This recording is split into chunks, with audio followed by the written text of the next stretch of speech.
스가랴 1장 16절로 17절 말씀 다 같이 합독해 올리겠습니다. 그러므로 여호와가 이처럼 말하노라. 내가 긍휼히 여김으로 예루살렘에 돌아왔은즉 내 집이 그 가운데 건축되리니 예루살렘 위에 먹줄이 치어지리라. 나 만군의 여호와의 말이니라 하셨다 하라. 다시 외쳐 이르기를 만군의 여호와의 말씀에 나의 성읍들이 넘치도록 다시 풍부할 것이라.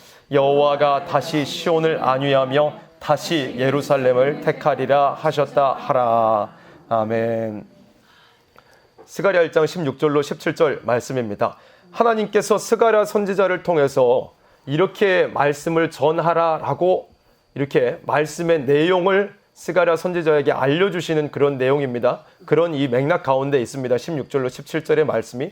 그런데 스가랴에게 어떤 말씀을 하라고, 어떤 말씀을 대언하고 예언하라고 하나님께서 말씀을 하셨냐면은 16절의 말씀과 같이 여호와가 이처럼 말하노라. 내가 긍휼히 여김으로 예루살렘에 돌아왔은즉 내 집이 그 가운데 건축되리니.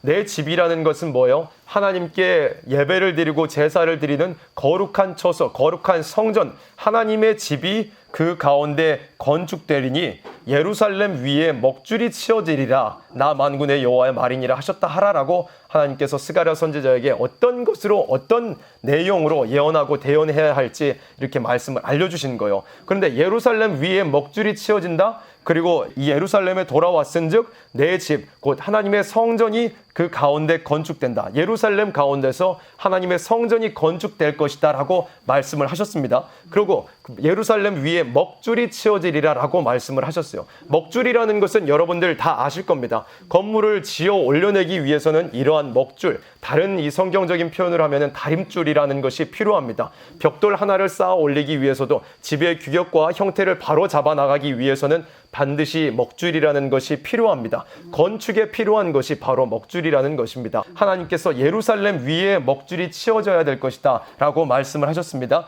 그리고 17절에 다시 외쳐 이르기를 또한 어떤 말씀으로 예언해야 할지 내용을 알게 하시는 거예요. 만군의 여호와의 말씀에 나의 성읍들이 넘치도록 다시 풍부할 것이라. 여호와가 다시 시온을 안위하며 다시 예루살렘을 택하리라 하셨다 하라. 이렇게 하나님의 말씀을 대언해라, 예언해라 하면서 스가랴에게 말씀을 전해주신 것입니다. 그래서 예루살렘 위에 하나님의 집이 건축이 될 것이다. 그리고 예루살렘에 먹줄이 쳐질 것이다. 결국에는 하나님의 성전을 지어내는 일이 있을 것이다 라고 하나님께서 스가랴 선지자에게 이렇게 말씀을 하신 것이에요. 그래서 우리가 이 모든 선지서를 보기 위해서는 항상 역사적인 배경에 대한 지식이 반드시 구비가 되어 있어야 합니다. 스가랴와 학계 선지자는 함께 활동했던 선지자입니다. 비슷한 시기에 또 동일한 시기에 활동했던 그런 선지자들이었습니다.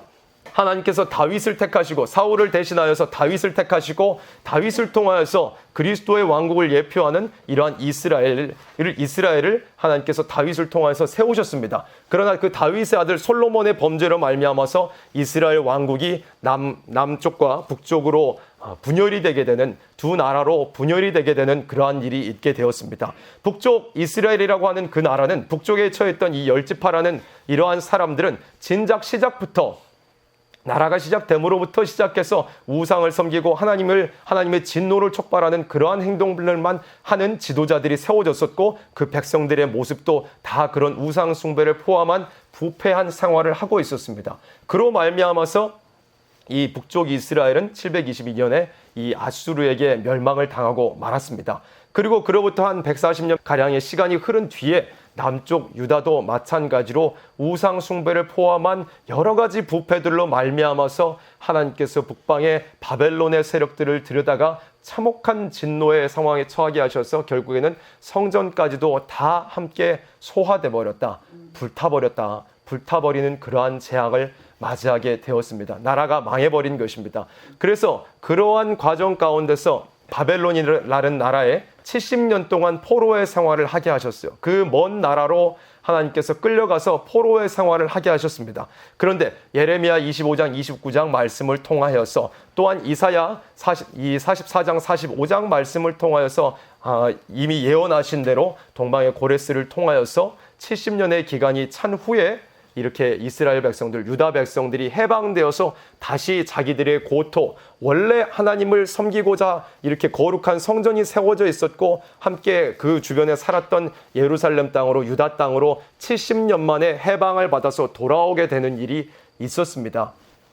하나님께서 이스라엘 백성들, 유다 백성들을 해방시키신 이유가 너희들이 고토로 돌아가서 하나님을 섬기는 성전을 다시 지어내고 다시 회복하라 하시는 뜻에서 이 선지자들의 예언을 따라서 이스라엘 백성들, 유다 백성들을 해방을 시켜주시는 그러한 일이 있었어요. 그래서 이스라엘 백성들, 유다 백성들이 하나님께서 예언하신 말씀대로 70년 만에 해방을 받아서 다시 고토로 돌아왔어요. 이 조상들의 열조들의 부패와 이 우상 숭배로 말미암아서 멸망했던 종족이었지만, 그런 민족이었지만 하나님의 은혜와 긍휼을 입어서 70년 만에 다시 옛 고향으로 돌아오게 된 것입니다. 그래서 처음에 돌아올 때는 아주 부푼 꿈을 가지고 돌아왔었습니다. 우리는 하나님의 택하신 백성이다. 그리고 또한 하나님을 섬기는 이러한 거룩한 성전을 다시 지어내야 한다. 이러한 포부를 가지고서 돌아왔었습니다. 돌아와서 성전을 지을 일을 돌아온 지 두 번째 해에, 돌아온 지 첫 번째 해에는 그렇게 하지 못하였고, 두 번째 해부터 성전을 부서졌던 성전, 완전히 황폐되어 버린 그러한 성전을 다시 지어내는 그러한 성전 공사를 시작을 했었습니다. 그런데 머지않아서 얼마 지나지 않아서 바로 그 다음 해 성전을 짓기 시작한 지, 공사를 시작한 지 얼마 되지도 않았는데 금세 이 성전을 지어내는 이 공사 작업이, 건축 작업이 이 원수들의 회방과 참수로 말미암아서 중단이 되어버리고 말았습니다. 중단이 되어버린 기간이 십수년, 대략 한 15년에서 18년의 기간에 이르는 십수년의 기간 동안 하나님의 성전을 지어내는 그 공사가 완전히 중단이 되어버렸어요. 그렇게 중단된 가정 가운데서, 중단되어 있는 상황 가운데서 하나님의 백성들이 모두 다 잠들어 있었습니다. 하나님의 성전을 지어야 하는 일에는 이제 맥이 풀려버린 거예요. 자기가 먹고 사는 일에 더 바빠졌습니다. 자기의 집을 꾸미는데 더 바빠져 버렸습니다. 세상의 것을 향하여서 발버둥 치는데 더 애쓰게 되어버렸습니다. 하나님의 백성들의 입에서 아니야, 아직 하나님의 성전 공사하려면 조금 남은 것 같아. 나의 먹고 사는 것이 더 중요해. 나의 집 꾸미는 것이 더 중요해 하는 말이 하나님의 백성들의 입에서 나왔었습니다. 그렇게 하나님의 백성들이 잠들어 있던 시기였습니다. 하나님의 거룩하신 성전을 회복하라고, 다시금 지어내서 하나님께 거룩한 제사를 드리라고 70년 만에 선지자들의 예언을 따라 긍휼로 하나님께서 해방을 시켜주셨고, 멀리 있는 이 거리로만 해서도 몇 달 동안 가야 하는 그러한 거리를 하나님께서 다시 돌이켜 주셨어요. 돌아가게 하셨어요. 다시 고토로 돌아가게 하셨어요. 그럼에도 불구하고 이 하나님의 백성들이 성전을 짓던 이 공사 작업이 중단되자 모두가 그냥 잠들어 버렸습니다. 사실상 하나님의 백성들이 다 내려놓아 버린 그러한 상황이었습니다. 맥이 풀려버리고 영적으로 육적으로 맥이 아주 풀려 있었던 그러한 상황이었습니다. 영적으로 육적으로 황폐하여져 있던 그러한 상황이었습니다. 그럴 때에 하나님께서 불러서 말씀을 주신 선지자들이 누구냐 하면은 바로 오늘 보게 되는 스가랴라는 선지자고, 또한 학개라는 선지자입니다.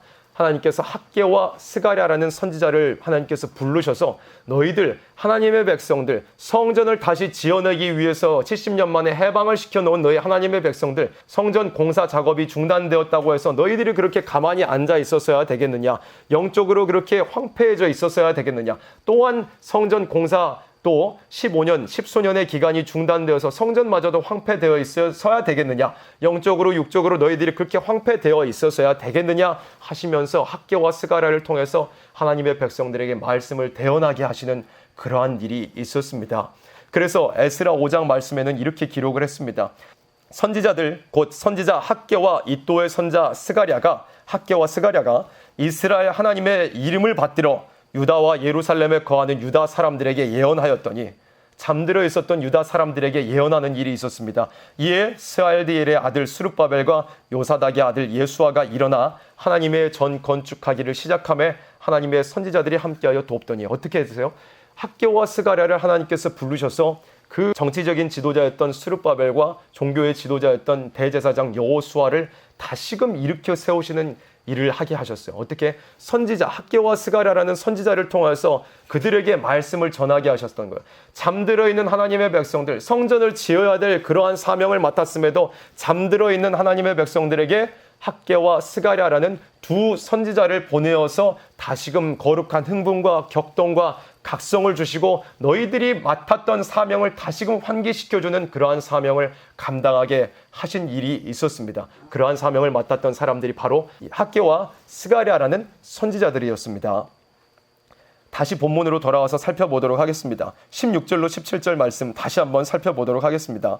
그러므로 여호와가 이처럼 말하노라. 내가 긍휼히 여김으로 예루살렘에 돌아왔은즉 내 집이 그 가운데 건축되리니 예루살렘 위에 먹줄이 치어지리라. 예루살렘 선지서를 푸는 열쇠는 아주 간단하다고 했습니다. 이 하나님의 백성들의, 특별히 유다의 지명을 들어서 하나님께서 선지자들을 통하여서 말씀하신 것은 이 마지막 시대에 적용을 한다면은 예수 그리스도의 피로 세우신 거룩한 교회, 신령한 교회, 이 마지막 시대에 예수 그리스도의 피로 세우신 신령한 교회들에게 하신 말씀이다라고 보면은 선지서를 해석하는데 큰 어려움이 없습니다. 마찬가지입니다. 예루살렘 위에 먹줄이 치어지리라. 사실상 하나님의 성전들, 하나님의 거룩한 교회들, 신령한 교회들이 황폐되어져 가고 있는 그러한 상황 가운데서 새로운 성전, 촛대교, 요한계시록에 말씀하신 촛대 사이에 왕래하시는 예수님, 그 촛대 사이에 왕래하신다는 것은 촛대 교회 사이에서 예수님께서 왕래하신다는 것입니다. 예수님께서 그러한 모습, 그러한 교회들의 모습이 되기를 원하시는 거예요. 요한계시록 2장과 3장에 책망할 것들을 책망하시고 또 칭찬할 것을 칭찬하시면서 아시아의 7교회에게 말씀하셨습니다. 이 마지막 시대의 교회들에게 하시는 말씀이에요. 이 마지막 시대에 예수 그리스도의 피로 세우신 신령한 교회들에게 이 아시아 7교회에게 말씀하신 책망의 내용은 너희들이 회개하고 고쳐라. 그리고 칭찬한 내용은 그것을 그대로 본받아서 더욱더 발전시키고 진보하는 그러한 신앙생활을 해라. 그래서 결국에는 이렇게 촛대교회, 예수 그리스도를 맞이할 수 있는 촛대교회를 이루어 가라라고 말씀을 하신 것입니다. 그래서 마찬가지요. 스가랴 1장 16절로 17절의 말씀은 구약시대에 그렇게 이 70년 만에 해방을 받아서 돌아와서 성전을 짓다가 중단됨으로 말미암아서 영적으로 육적으로 황폐해져 있었던 이스라엘 백성들에게 주시는 말씀일 뿐만 아니라 이 마지막 시대에 예수 그리스도의 피로 세우신 교회들에게 다시 한번 각성과 격동과 흥분을 주시기 위해서 하나님께서 주시는 말씀이다라고 우리가 믿고 받아들이면 되게 되는 것입니다. 그래서 이 선지자라는 것이 뭐예요? 요한계시록 10장에서도 이렇게 말씀하셨습니다. 요한계시록 10장 7절에 하나님의 비밀이 그 종 선지자들에게 전하신 복음과 같이 이루리라 라고 말씀을 하셨습니다. 아모스 3장 7절에서도 이렇게 말씀을 하셨어요. 하나님께서는 그 하시는 일을 선지자들에게 알리지 않고는 행하심이 없으시리라 라고 말씀을 했습니다. 거기서 그치지 아니하시고 요한계시록 10장 11절에서는 이 하나님께 이 선지자들에게 전하신 그 예언의 말씀이 마지막 시대에 이 세계 만방에 다시 예언되어야 될 것이다 라고 말씀을 하신 거예요. 마찬가지입니다. 이렇게 하나님께서 말씀을 하셨어요. 예루살렘 위에 먹줄이 치어지리라. 마지막 시대에 예수님께서 예수님을 맞이할 만한 그러한 이 완성된 교회, 촛대교회로서 조금도 흠과 티가 없이 하나님께서 원하시는 교회, 예수님을 맞이할 자격을 갖춘 교회를 이루기 위한 그러한 성전 건축의 역사가 이루어질 것이다 라고 말씀을 하신 거예요. 예루살렘 위에 먹줄이 치어진다 그랬어요. 예루살렘에 하나님께서 돌아오셔서 내 집 하나님의 거룩한 교회가, 촛대교회가 그 가운데 건축될 것이다 라고 말씀을 하시고 약속을 하신 것입니다. 더 쉽게 말씀을 정리하면은 촛대교회가 나올 시기를 말씀을 하신 거예요.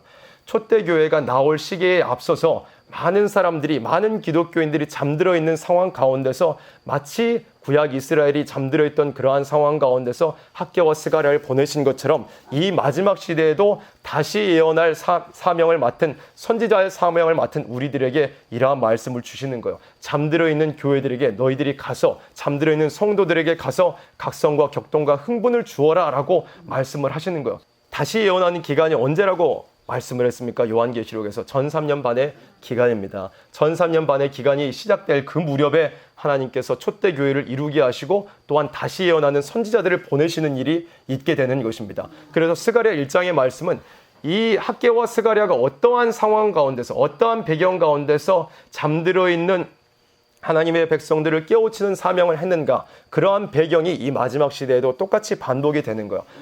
그럼 우리가 어떻게 정리를 할 수가 있겠느냐? 다시 예언할 사명자들이 나와야 될 시기가 어떤 시기일 것인가 하는 것이 스가랴 1장에 기록이 되어 있는 것입니다. 2절로 다시 올라가서 한 구절 한 구절 살펴보도록 하겠습니다.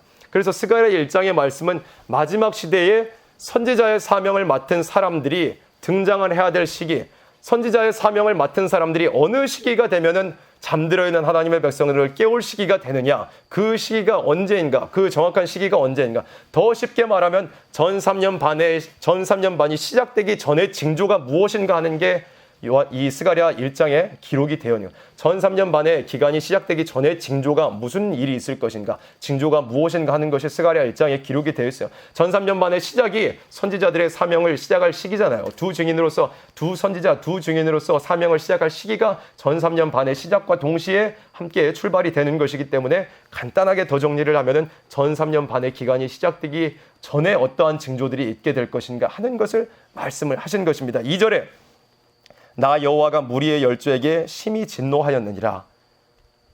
이 무리의 열조는 누구냐? 부패하여서 바벨론에게 포로가 되고 나라가 망하고 성전이 파괴되었던 그러한 무리들의 열조에게 심히 진노하였느니라. 그러므로 너는 무리에게 고하기를, 잠들어 있는 하나님의 백성들에게 고하기를, 만군의 여호와께서 이처럼 이르시되 너희는 내게로 돌아오라.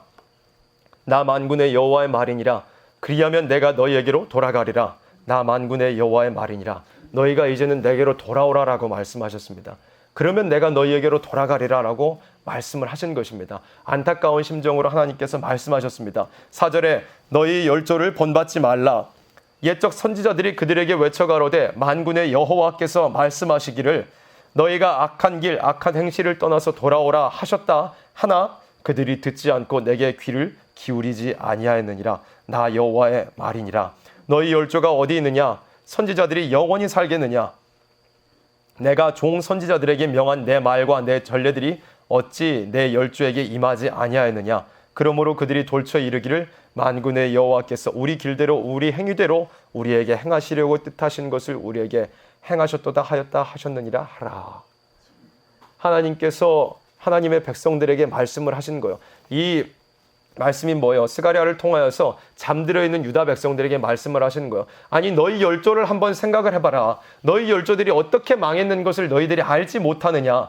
그러한 열조의 그러한 이 하나님의 우상 숭배를 비롯한 여러 부패로 말미암아서 멸망을 당했던 그 사람들의 자손인 너희 조상들이 어떻게 망했는지 알지 못하느냐라고 하시면서 다시금 일깨워 주시는 거예요.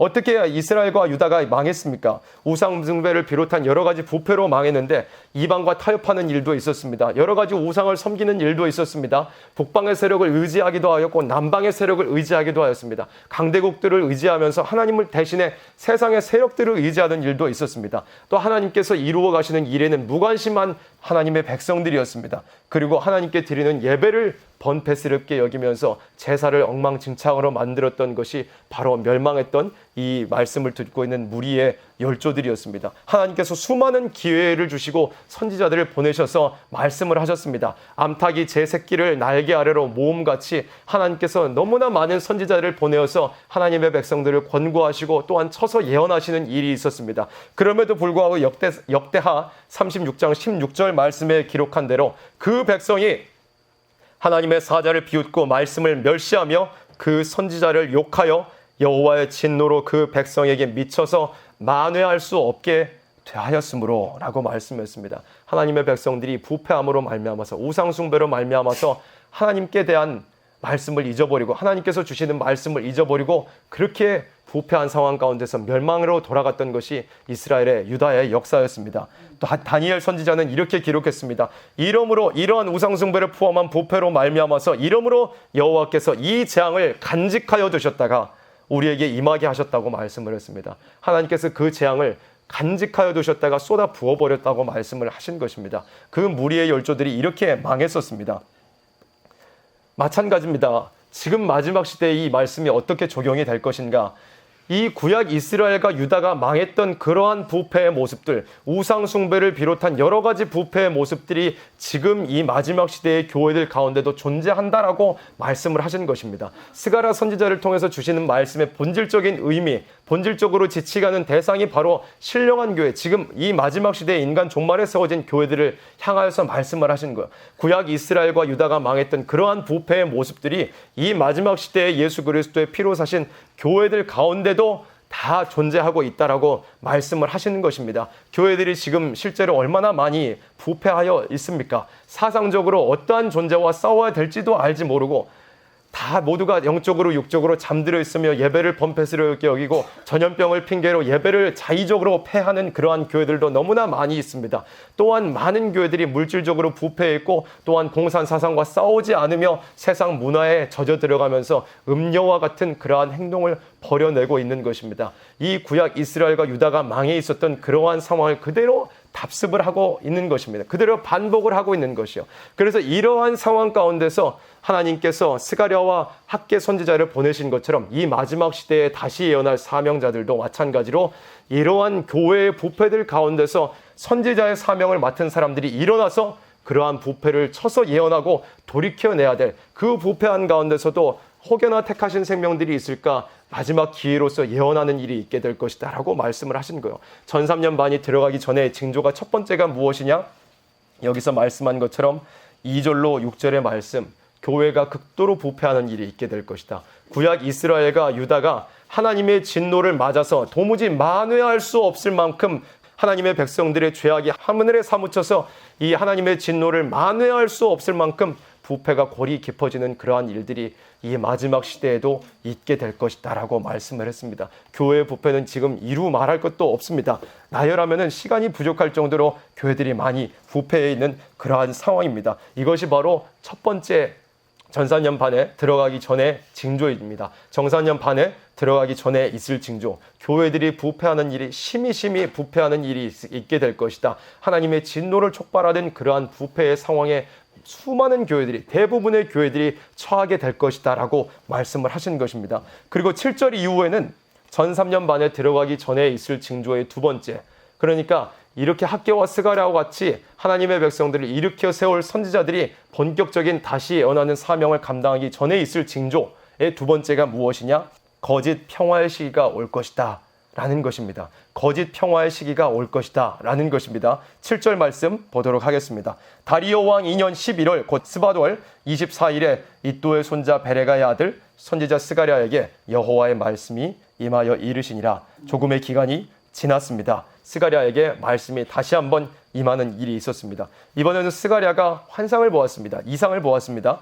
내가 밤에 보니 사람이 홍마를 타고 골짜기 속 화석류 나무 사이에 섰고 그 뒤에는 홍마와 자마와 백마가 있기로 라고 말씀을 했습니다. 우리가 이 전 2시간을 통해서 요한계시록 6장에 등장하는 4대 병마에 대해서 자세하게 한번 살펴보았었습니다. 몇 가지를 특징적인 것을 잡아서 살펴보았었습니다. 그래서 이 선지서를 풀기 위해서는 반드시 요한계시록의 이 비밀을 알고 있어야 합니다. 선지서를 푸는 열쇠가 요한계시록이기 때문입니다. 그리고 선지서의 말씀을 가지고 또한 요한계시록을 증거하는 일이 있어야 됩니다. 그러니까 선지서와 요한계시록은 뗄래야 뗄 수가 없는 것입니다. 작은 책의 정체가 선지자들에게 전하신 복음, 선지자들에게 전하신 예언이니까. 그래서 여기서 첫 번째로는 어떤 존재가 등장하느냐? 홍마를 타고 골짜기 속 화석류 나무 사이에 선 모습이 사람이 있다고 했습니다. 그런데 여기에 대해서는 성경 본문에 해석이 되어 있어요. 11절 먼저 잠깐 보겠습니다. 그들이 화석류 나무 사이에 선 여호와의 사자에게 고하되, 여호와의 사자에게 고하되, 화석류 나무 사이에 선 사람의 모습, 홍마를 타고서 화석류 나무 사이에 서 있는 사람의 모습을 한 이 존재는 누구냐? 이 사람은 누구냐? 이 성경 본문에서 해석을 할 때 여호와의 사자예요. 여호와의 편에 서서 말씀을 전해주는 그러한 여호와의 사자라고 이렇게 말씀을 했습니다. 또 홍마라고 해서 무조건 하나님의 대적이 아니고 이사야 63장 말씀을 통해서 우리가 해석이 또한 보충이 될 수가 있는 것이겠죠. 그래서 본질적으로 그 뒤에는 어떤 말이 서 있는가가 제일 중요한 것입니다. 가장 중요합니다. 홍마와 자마와 백마가 있기로 이렇게 말씀을 했어요. 요한계시록 6장의 표현대로 표현을 하자면은 붉은 말, 그리고 자마는 청황색 말, 그리고 백마는 흰 말이 있다고 했습니다. 그런데 이 세 가지 말이 등장을 했어요. 그래서 스가랴가 물었습니다. 내가 가로되 내 주여 이들이 무엇이니까? 스가랴가 궁금해서 여쭤본 거예요. 내게 말하는 천사가 내게 이르되 이들이 무엇인지 내가 네게 보이리라 하매 화석류 나무 사이의 선자가 대답하여 가로되 이는 여호와께서 땅에 두루 다니라고 보내신 자들이니라. 여호와께서 땅에 두루 다니라고 누구를 보내셨어요? 홍마와 자마와 백마, 이 세 가지 말들을 여호와께서 보내셨는데 땅에 두루 다니라고 여호와께서 보내셨다라고 말씀을 했습니다. 지금 무슨 말씀 보고 있는지 여러분들 기억하고 계셔야 돼요. 전 3년 반에 들어가기 전에 어떤 징조가 있을 것인가에 대해서 지금 보고 있습니다. 그래서 어떻게 됐어요? 전 3년 반이 들어가기 전에 어떤 징조가 있을 것이냐? 홍마와 자마와 백마, 붉은 말과 청황색 말과 흰 말이 하나님께로서 허락을 받고 나와서 여호와께서 땅에 두루 다니라고 보내시는 일이 있게 될 것이다 라고 말씀을 하신 거예요. 11절에 그래서 이 세 말들이 두루 다니고 온 거예요. 11절에 그들이 홍마와 자마와 백마가 화석류 나무 사이에 선 여호와의 사자에게 고하되, 이제 여호와께서 땅에 두루 다니라고 보내신 그 보내심의 사명을 마치고 다시 돌아오는 그러한 모습을 이제 보여주신 거예요. 스가랴에게 고하되, 돌아와서 이제 고한 거예요. 돌아와서 결과를 보고를 하는데 뭐라고 보고를 하느냐? 우리가 땅에 두루 다녀보니 온 땅이 평안하여 정원하더이다 라고 말씀을 했어요. 평안하고 정원하더이다 라고 말씀을 했어요. 이 마지막 시대 전 3년 반이 들어가기 전의 징조, 이 두 증인, 두 선지자가 이 14만 4천이 다시 예언하는 일이 이 다시 예언하는 기간이 시작되기 전에 있을 징조가 무엇이냐? 이 세 가지 말들이 두루 온 땅에 다녀서 어떤 상황이 이루어지게 되느냐? 온 땅이 평온하고 정원하여지는 시기가 오는 것이 전 3년 반이 들어가기 전의 징조입니다. 붉은 말, 홍마에 대해서 우리가 공부를 했었어요. 홍마가 무엇이냐? 무신론 사상을 가진 자들이 세력을 형성해서 북방의 정권을 차지하게 되는 일이 있게 된 거예요. 북방 아시아 지역을 중심한 아시아의 북방 지역을 중심해서 세계 면적에서 3분의 1 지역을 차지했어요. 공산 국가들이 세워진 것이요. 지금도 마찬가지로 러시아, 중공, 북한 이런 세력들이 세계 3분의 1을 아직도 차지하고 있습니다. 그러면 홍마는 자기의 사명을 온 땅을 두루 다니면서 공산주의를 퍼뜨리다가 결국에는 어디로 고착화가 되었어요? 세계 3분의 1 지역을 차지하는 것으로 자기의 사명을 홍마는 일단은 마친 것이에요. 전 3년 만이 들어가기 전에. 그리고 이 자마는 무엇이냐? 자마에 대해서도 우리가 이미 잘 배웠습니다. 자마는 뭐라고 그랬어요? 살려주는 것 하면서, 청황색 말인데 살려주는 듯한데 사실상 사망으로 이끌어가고 음부로 이끌고 가는 그러한 말, 협상하게 만드는 이러한 말이 바로 협상주의라고 하는 것이 이런 청황색 말이 하는 행동이라고 했습니다. 이 청황색 말, 공산주의 세력들이 3분의 1 지역을 차지한 이후에 어떤 전략을 사용한다 그랬어요? 미혹의 정책, 미혹의 전술을 사용한다 그랬어요. 그러한 대표적인 것들이 여러 가지 있는데 몇 가지를 꼽아본다면 사랑의 본질을 왜곡을 시키는 거야. 동성애도 괜찮다. 어떤 남자와 여자 관계에 있어서의 성도, 문란한 성도 아무 상관이 없다. 이렇게 하면서 생명과 책임은 저버리게 하는, 마치 사랑이라는 아름다운 말로 포장을 하지만 실제로 그 거짓된 사랑을 따라가게 되면은 사망으로 가게 되고 음부로 떨어지게 되는 그러한 사랑이라는 것으로 유혹을 합니다. 그리고 또한 뭘로 유혹을 한다 그랬어요? 평화를 가지고 유혹을 한다. 다 같이 잘 먹고 잘 살 수 있는, 다 같이 평등하게 살 수 있는 그러한 사회를 평화롭게 한번 만들어보자. 하나님은 잠깐 제쳐두고 또 하나님은 이미 안 계시니까 그런 것들을 가지고서, 그러한 사상을 가지고서 인간의 힘으로 한번 만들어보자 하면서 평화를 가지고서 미혹을 한다는, 얼마나 평화란 말이 좋아요. 서로 죽이지 않고 싸우지 않고 평화롭게 편안하게 한번 살아보자, 이러한 미혹을 가지고 나온다 그랬어요. 그런데 심판이 없이는 평화가 이루어질 수 없다 그랬죠. 그래서 이것이 평화도 미혹이라는 것입니다. 이러한 미혹을 가지고 나왔는데, 이러한 미혹에 이 공산주의자 세력들이 특히 어디로 침투한다 그랬어요? 살려주는 색깔을 가지려면 어디로 침투해야 돼요? 기독교 안으로 침투해야 돼요. 왜? 기독교 안에는 참 생명이 있기 때문에 그 하나님의 성경 말씀, 참 생명이신 하나님의 성경 말씀을 인용을 해가지고 사망과 음부로 이끌어가는 거. 자기 나름대로 인용을 해서 자기 입맛에 맞게 미혹하는 도구로서 성경 말씀을 왜곡을 시키고 변질을 시키는 거예요. 그래서 이 교계 안에도 거짓 선지자의 세력들이, 쑥물을 뿜어내는 세력들이 평화, 사랑, 어떤 인권 이런 것들을 가지고서 들어와서 많은 사람들이 미혹하게 되는 일이 있을 것이다 라고 말씀을 했습니다. 그래서 지금 세계가 어떻게 됐어요? 세계 교회들이 어떻게 됐어요? 이런 WCC나 또 각 나라마다 어떤 교단의 지도자들, 어떤 교파의 지도자들, 이런 사람들이 다 이런 공산주의자들이 몇몇 침투해 있고, 또한 그러한 공산주의자들의 미혹에 대해서 성경 말씀으로 자신이 바로 서 있지 못한 수많은 무지한 이 지도자들이라고 하는 사람들, 교육자라고 하는 사람들이 미혹을 당해서 유럽의 교회가 다 무너져 버렸어요. 북미의 교회도 다 무너져 버렸습니다. 이 대한민국 마지막 보루인 대한민국 교회들도 사실상 한 8, 90% 되겠죠. 8, 90%라고 해도 과언이 아니라고 봅니다. 사실상 90% 이상이라고 해도 과언이 아닐 것 같아요. 수많은 사람들, 거의 대부분의 교회들이 이러한 미혹을 당해 있는 그러한 상황입니다. 이렇게 홍마와 자마와 그리고 마지막 백마, 홍마와 자마가 온 땅을 두루 다녔습니다. 자기 사명을 했어요. 그리고 백마는 무엇이냐? 백마에 대해서 요한계시록 6장 2절에 두 가지 승리가 있다라고 말씀을 해서 두 가지 승리가 있다고 했어요. 그것이 성경 말씀에는 뭐라고 이렇게 워딩이 되어 있죠? 이기고 또 이기려고 하더라라고 말씀을 했어요. 그런데 이 스가랴 1장에서 말씀하신 백마가 온 땅을 두루 다니는 일은 무엇이냐 할 때, 백마의 1차 승리냐 2차 승리냐 할 때 어떤 승리겠어요? 1차 승리만 말씀을 하신 거. 일단은 1차 승리에 대하여서만 말씀을 하신 거. 잘 생각해 보세요. 지금 스가랴 1장을 보고 있는 것이 전 3년 반이 들어가기 전에 있을 징조에 대해서 말씀을 하신 거예요. 전 3년 반이 들어가기 전에는 1차 승리만 이루어졌어요? 아니면 2차 승리도 들어갔어요? 1차 승리만 완료가 된 상황을 말씀을 한 것입니다. 2차 승리는 전 3년 반으로부터 시작하여서 7년의 기간이 모두 마치고 그 이후에 있을 말씀을 2차 승리, 심판을 통해서 이루어질 2차 승리라고 말씀을 했기 때문에 여기서 백마를 온 땅에 두루 다니라고 말씀하신 것은 우리가 잘 보아서 알고 있습니다. 예수 그리스도께서 이 낮고 천한 이 땅에 친히 육신을 입고 오셔서 십자가로 모든 죄와 사망의 권세를 물리치시고 생명의 성령의 법으로 하나님의 자녀로 천국 백성으로 하늘의 시민권을 얻게 하시는 그 하나님의 이 복음을 전하여지게 하시고, 또한 많은 믿음의 선배들이 부활의 소망을 가지고서 죽음을 두려워하지 않고 이방 정권과 이방 종교를 깨뜨리면서 많은 사람들에게 예수 그리스도의 십자가의 공로와 보혈의 능력을 전하면서 승리를 이루었어요. 많은 흑암 중에 처하던 하나님의 백성들을 다시 빛으로 나오게 하는 그러한 일이 있게 되었습니다. 이 역사를 통해서 기독교 1차 승리, 백마가 온 땅에 두루 다니게 되는 그러한 일이 있었어요. 그러면 다 완료가 됐죠. 홍마도 자기 사명을 다 했어요. 3분의 1 지역을 차지해서 공산 정권으로서 형성이 됐습니다. 그리고 자마, 청황색말도 온 세상 교회들을 다 미혹을 하고, 교회 이방인들은 뭐 말할 것도 없이 많은 기독교인들까지도 다 미혹을 한 상황이에요.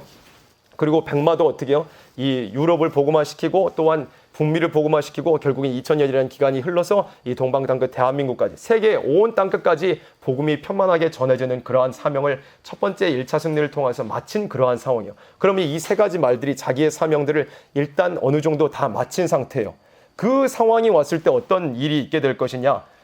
11절 말씀이 결론인 거예요. 전 3년 반이 들어가기 전에 어떤 징조가 있을 것이다? 우리가 땅에 두루 다녀보니 온 땅이 평안하여 정원하더이다. 온 땅이 평안하여 정원해지는 이러한 일이 있게 될 것이다 라고 말씀을 하신 것입니다.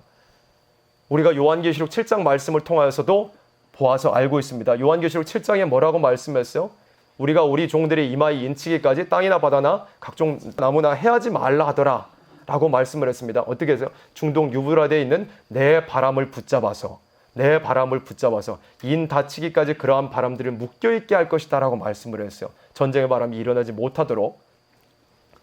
그리고 또한 여러 가지 말씀을 통해서 이사야 33장이라든지 데살로니가전서 5장이라든지 평안하다 안전하다 하는, 또 평화의 사신들이 열심히 다니는 그러한 전제 조건이 있을 것이다 라고 말씀을 하셨어요. 그 말씀 그대로 마지막 시대 전 3년 반이 들어가기 직전의 시기는 온 세상이 이런 동북아의 어떤 남북관계, 지금 우리나라 이 대한민국이 북한을 대치하고 있는 상황 가운데서 그러한 남북관계에 있어서도 평안하고 정원하여지는 시기가 오게 될 것이다. 또한 이 동북아시아에만 국한된 것이 아니고 뭐라고 그랬어요? 온 땅이라고 그랬어요. 온 땅. 그러니까 세계 전체가 이제 전쟁 없다. 우리가 평화할 수 있다. 이제 더 이상 군사력 증강 안 해도 된다라고 할 만큼 이러한 가짜 평화에 속아 들어가게 되는 일이 있을 것이다 라고 말씀을 했어요. 아직 그런 시대는 오지 않았습니다. 아직 그런 시대는 조금의 기간이 약간 남아있어요. 그런데 지금 그러한 일들이 벌어지고 있는 과정 속에 있어요. 지금 대한민국도 그런 과정 가운데 처했죠. 이 공산주의 종북 정권이 들어서서 여러 가지 돈을 뿌리면서 결국에는 180석 가량을 차지를 했습니다. 그래서 사실상 자신들이 원하는 법들을 다 이루어낼 수가 있게 되었어요. 그리고 몇 명만 더 구워 삶으면은 개헌까지도 할 수 있는 그러한 이 권력을, 이 사실상 무제한의 권력을 공산주의자들이 원하던 대로 가지게 되었습니다. 획득을 하게 되었어요. 그리고 문재인이 또 며칠 전에는 무슨 종전선언을 갑자기 뜬금없이 언급하는 일도 있었다고 최근에 이 성의 주간에도 계속 뉴스가 나오고 있습니다. 종전선언은 뭐예요? 남북 간에 이제 전쟁 끝났다. 평화로운 시대가 온다. 라고 하면 그러한 시기가 올 것이다. 또 가짜 이 괴울 평화를 버려내기 위해서 열심히 부단히 애를 쓰는 그러한 일들이 있었습니다. 동북아의 남북 관계에 있어서는 이러한 일들이 있었어요. 그리고 중동에서도 마찬가지죠. 중동에서도 트럼프가 중동의 어떤 구상, 트럼프의 중동 구상이라는 것을 통해서 중동에서 가짜 평화를 이루어내기 위해서 이스라엘이라는 이 국호를 가진 이 나라와 대치하고 있던 나라들을 함께 다 평화의 어떤 시기로 몰아넣으려고 트럼프의 중재로 말미암아서 이렇게 중동에서도 평화의 어떤 조약이 맺어지고 평화 협상이 지금이라는 시간에도 벌어지고 있는 것입니다. 그러한 것들을 통해서 트럼프는 또 노벨 평화상을 노리고 있다는 말도 나오고 있는 그러한 상황입니다. 그러니까 세계의 화약고라고, 세계에 가장 긴장이 고조되어 있다고 하는 두 지역, 동북아 지역과 중동 지역에서 대표적으로 이렇게 평화 협상들이 부지런히 괴울 쪽으로 벌어지고 있는 그러한 상황 가운데 있는 것이죠. 그래서 세상의 사람들이 북방의 세력들과 진짜로 평화가 올까 하는 그러한 말들도 많이 합니다. 그런데 성경에서는 뭐라고 말씀했느냐? 결국에는 가짜 평화의 시기가 분명히 오게 될 것이다. 그리고 정치적으로 어떤 보수 쪽에, 우파 쪽에 서 있다고 하는 사람들은 미국 형님 하면서 북폭해야 된다, 북한 때려야 된다, 이런 말들로 많이 합니다. 그러나 성경은 그렇게 말씀하지 않습니다. 그러한 것들을 통해서 어떤 북한을 힘으로 눌러서, 이 북방 공산 세력들을 힘으로 눌러서 평화를 이루는 것이 아니고 괴울 협상의 시기로 들어가게 될 것이다, 이렇게 말씀을 하신 거예요. 그래서 여기서 말씀한 대로 온 땅이 평안하여 정원하여지는 그러한 시기가 오게 될 것이다. 그래서 전삼년반이 들어가기 전 시기에는 어떻게 돼요? 우리 하나님의 백성들은 어떻게 해요? 멸공진리를 가지고 있잖아요. 저 공산주의자 세력들은 조금도 믿어서는 안 된다. 전부 말하는 것들이 전부 100% 거짓말이다 하면서 저자들이 무슨 말을 해도 믿으면 안 된다. 저자들은 결국에는 남치말 자들이다. 남치말 이 공산 세력들이다. 이렇게 말씀을 전할 수밖에 없어요. 우리 이 멸공진리를 가지고 있는 사람들은 또한 저 북방의 공산 세력은 하나님의 심판의 대상이다라고 말씀을 전할 수밖에 없어요. 근데 전삼년반에 들어가기 전 시기, 전삼년반이 들어갈 즈음에 또 전삼년반이 시작되고 나서도 어떤 시기냐? 온 세상이 평안하고 정원하여서 사람들이 그런 것에 귀를 기울이지 않을 만한 시기가 되어버리는 거예요. 세상이 이렇게 평안한데 전쟁이 어디 있고 무기가 어디 있고 북방 세력들이 무슨 남침을 하냐? 북방 환란이 어디 있느냐? 무슨 소리 하는 거냐 하면서 하나님의 백성들이 전하는 이러한 멸공진리에 대해서 도무지 귀를 기울이지 않을 만한 그러한 온 땅이 평온하고 정원하여서 세계가 그냥 가짜 평화, 괴울 평화에 접어들게 되는 이러한 미혹으로서 접어들게 되는 일이 있게 될 것이다, 이렇게 말씀을 하신 거예요. 그런데 그 상황이 왔을 때 전삼년반이 들어가기 전에 대한 조건을 두 가지를 말씀을 했어요. 교회가 첫 번째는 부패할 때, 그리고 두 번째는 뭐라 그랬어요? 온 땅이 평안하고 정원하여지는 괴울 평화의 시기에 접어들 때 그때의 선지자가 일어나야 되는 거예요. 그때 선지자가 일어나야 된다고 말씀을 합니다. 온 땅이 평온하고 정원하면 대다수의 교회들, 분별하지 못하고 멸공의 진리라는 성경을 알지 못하는 사람들은 어떻게 돼요? 야, 진짜 평안하고 정원한 시기 왔네? 진짜 평안하고 정원한 시기가 왔네. 아, 하나님께서 원하시는 게 이건가? 하고 말씀에 획선이 없는 사람들은 다 미혹을 당해버리는 거예요. 그렇게 잠들어 있는 상황 가운데서 하나님의 백성들이 일어나야 되는 거예요. 마지막 예언의 말씀의 비밀을 알고 있는 사람들이 일어나야 되는 거예요. 마치 학개와 스가랴가 하나님의 백성들마저도 잠들어 있는 상황에서 일어나서 경고하고 예언하고 격동과 흥분을 주었던 것처럼 이 마지막 시대에 이렇게 잠들어 있는 상황 가운데서 가짜 평화에 취해 있고 교회가 부패하여져 가는 그러한 상황 가운데서 학개와 스가랴와 같이 이 마지막 시대에 선지자의 사명을 받은 여러분들이 일어나야 될 시기라고 말씀을 하시는 거예요. 그래서 이런 시기가 지금 다가오고 있어요? 안 다가오고 있어요? 다가오고 있어요. 교회의 부패는 이미 사실상 하나님의 진노가 지금 당장 쏟아져도 할 말이 없어요. 교회의 부패에 대해서는. 그리고 이제 남은 것은 가짜 평화. 겨우 몇 걸음 남았습니다. 겨우 몇 걸음. 괴울 평화, 온 땅이 평안하고 정화여질 이 괴울 평화는 겨우 몇 걸음 남았어요. 이제 우리 앞에 목전에 코앞에 와 있습니다. 그러면 이 기독교의 2차 승리를 시작할 시기, 그리고 전삼년반이 시작될 시기, 그리고 1260일 선지자들의 경고를 다시 예언해야 될 시기가 이제 얼마 남지 않은 것을 우리가 알 수가 있는 것입니다. 12절 말씀 계속 이어서 보도록 하겠습니다. 여호와의 사자가 응하여 가로되 만군의 여호와여, 여호와께서 언제까지 여호와의 사자가 뭐였어요? 화석류 나무 사이에 섰던 그 여호와의 사자였어요. 여호와의 사자가 이 세 가지 말들이 온 땅에 두루 다니고 돌아와서 가짜 평화가 이루어졌다라고 고하는, 온 땅이 정원하더이다라는 결과를 보고할 때에 그때 여호와의 사자가 여호와 하나님께 여쭙는 것입니다. 여호와여, 여호와께서 언제까지 예루살렘과 유다 성읍들을 긍휼히 여기지 아니하시려나이까? 이를 노하신 지 70년이 되었나이다. 이건 구약 역사적인 배경을 이제 가지고서 말씀을 하신 거예요. 구약 역사에서 어떻게 되었어요? 이스라엘 백성, 유다 백성들이 70년이라는 기간 동안 하나님의 진노를 받아서 긍휼히 여기심을 받지 못하는 그러한 징계의 기간에 속해 있었어요. 그런데 70년의 기간도 마쳤고 이제는 성전을 지어내야 될 그런 시기가 왔지 않습니까? 그러면 이 마지막 시대에 우리에게 주시는 말씀은 뭐예요?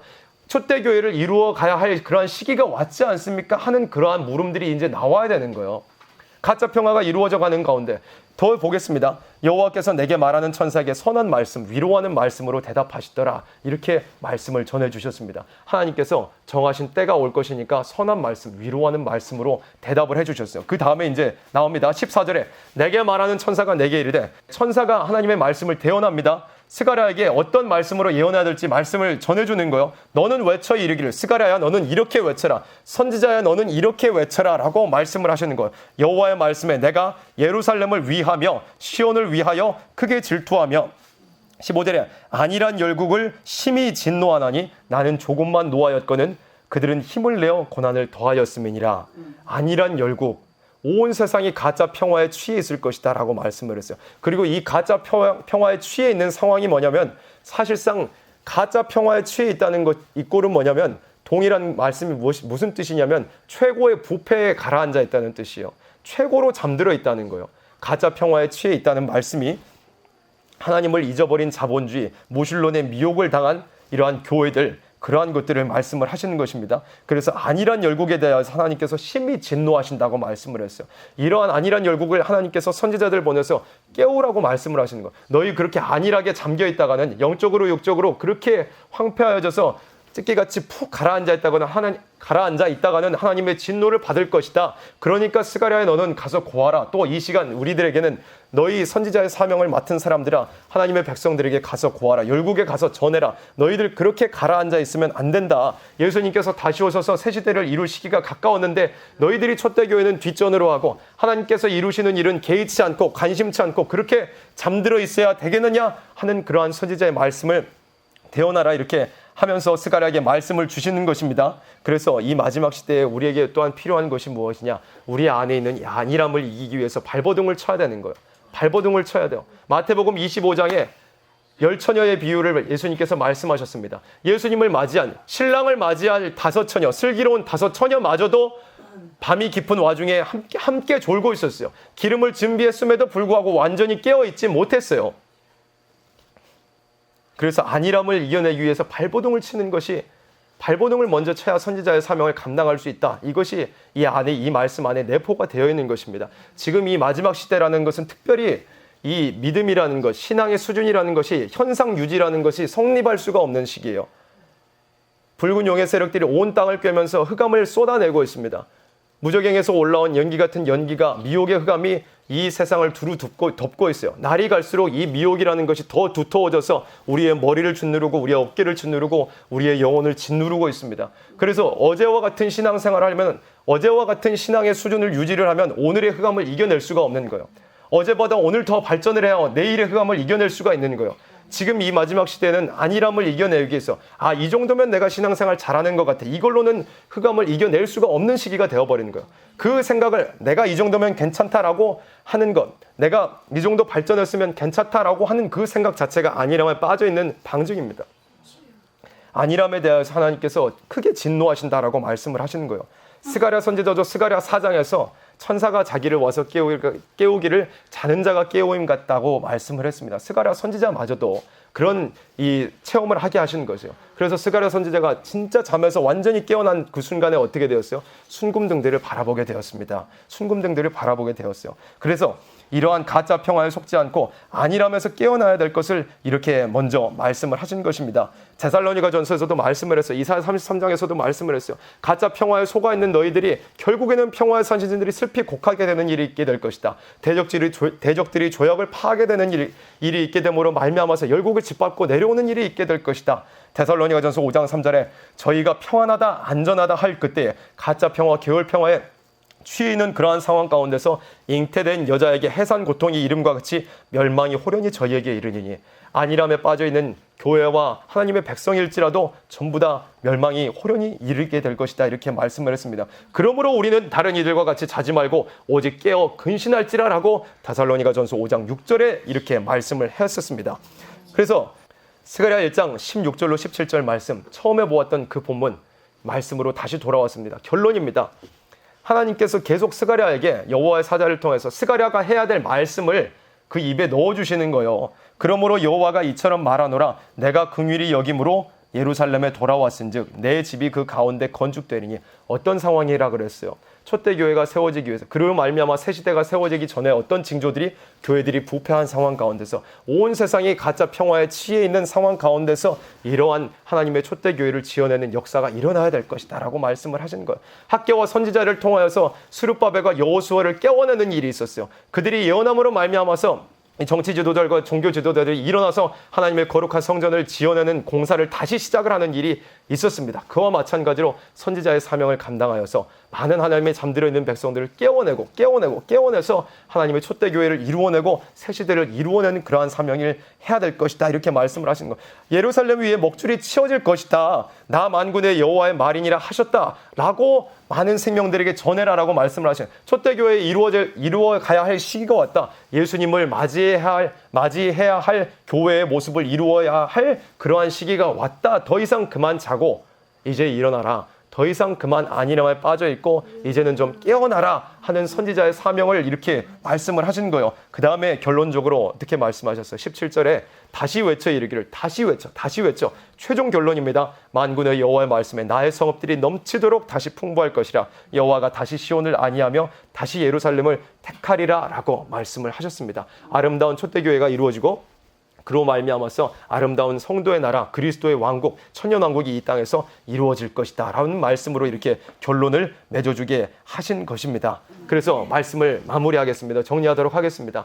마지막 시대에 이 선지자의 사명을 감당해야 될 일이 있을 것이라고 했어요. 마치 구약 이스라엘 백성들이, 이 구약 유다 백성들이 하나님께서 긍휼을 주셔서, 긍휼을 입게 하셔서, 하나님께서 긍휼을 베풀어 주셔서 돌아가게 하셔서 성전을 지으라고 사명을 주셨는데 다 잠들어 버렸어요. 성전을 지어야 될 시기가 아직 이르지 아니하였다고 변명하면서 자기 집에 빠르고 자기 생활에 취해 있었어요.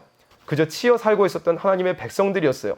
그런 상황 가운데서 학개와 선지자 스가랴를 불러서 하나님의 백성들을 일으키시는 일이 있었습니다. 그 역사를 통해서 성전이 완공되었습니다. 그와 마찬가지로 지금 이 마지막 시대에 예수님이 오실 때가 가까웠고 예수님을 맞이할 만한 교회를 이루어야 될 시기가 왔는데도 불구하고 하나님의 백성들이 부패에 잠겨있고 부패함에 빠져있고 찌들어 있고 또한 이 몇 걸음 남지 않은 가짜 평화에 취하게 될 만한 그러한 시기가 왔을 때 선지자의 사명을 맡은 사람들이 일어나서 선지자의 사명을 감당해야 될 것이다. 외치는 일이 있어야 될 것이다. 각정을 주고 격동을 줘서 함께 촛대교회를 이루어가는 일이 있어야 될 것이다 라고 말씀을 했습니다. 그래서 우리 이 말씀을 알게 해주신 것이 얼마나 감사합니까? 먼저 우리에게 알게 해주신 것입니다. 그래서 우리가 선지자의 사명이 무엇인지, 선지자가 어떤 상황에서 어떤 징조가 닥쳐올 때의 사명을 시작해야 될 것인지, 또 어떤 말씀을 가지고 저 하나님의 백성들을 깨우쳐내야 할 것인지, 세계 만방에 다시 예언하여야 할 것인지, 모든 것들을 우리에게 말씀으로 이미 알게 하셨어요. 그래서 우리가 반드시 하나님께서 알게 하신 말씀대로 좇아서 우리가 반드시 학개와 스가랴와 같이 하나님의 백성들을 세워서 성전을 다시금 재건해내는, 즉 촛대교회를 이루어내고 아름다운 새시대를 이루어내는 왕국 건설의 사명을 모두 감당할 수 있는 저와 여러분들이 되시기를 바라겠습니다.